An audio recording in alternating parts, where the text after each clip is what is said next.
Okamžitě přijíždí na místo.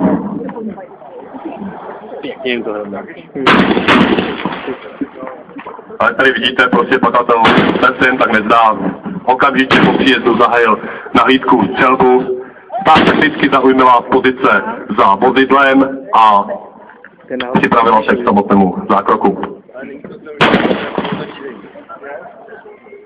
Určitě vidíte, že policisté tady využívali právě to vystupování z jedné strany, tak aby nebyli ohroženi střelbou.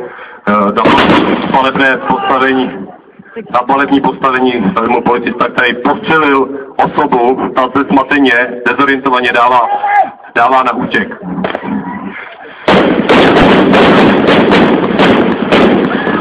Policisté okamžitě využívají dezorientační prostředek, kterým pachatele dezorientují a pod rozpouštělnou zbraní a hlasitými výzvami ho potom provedou jeho zadržení, to znamená poutání, osobní prohlídku a eskortu do služebního vozidla.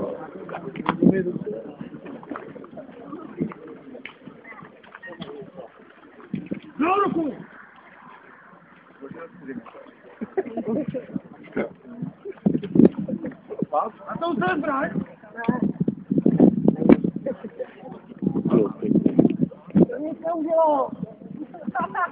Policisté nejenže provádí prohlídku, zda osoba nemá předmět, který by mohla ohrozit jejich život nebo zdraví, ale zároveň i použila dezorientační prostředek, který nasadila pachateli na hlavu tak, aby se už z jeho strany nešel žádný odpor.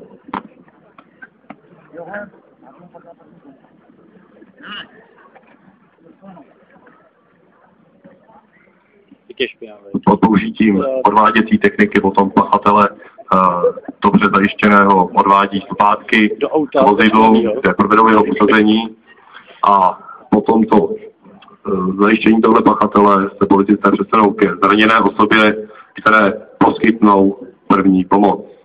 Tím samozřejmě policejní práce nekončí, dalo by se říct, že právě to policejní gro začíná poté, co pachatel byl odvezen, neboť policisté musí zadokumentovat řádně jednání tohoto pachatele, aby soudce, který tento materiál dostane na stůl, mohl jednoznačně usoudit, že tato osoba je vinna. Především na této prvních úkonech záleží na zajištění místa činu, na výslechu osob, záleží také na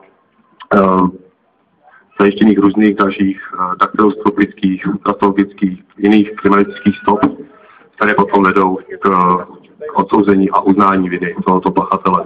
Jinak prosím vás, může se stát, že někteří z vás budou svědky takovéto události, proto my jako policisté bychom vás chtěli vyzvat k tomu, aby se nezavírali oči před takovou událostí, ale naopak, abyste vždycky mohli pomoct. To znamená, že zavolejte na linku 158, že jste takového něco viděli a poskytněte i policistům veškeré informace pro to, aby podobní, když to tak nazvu lidsky, styčáci, co nejrychleji skončili tam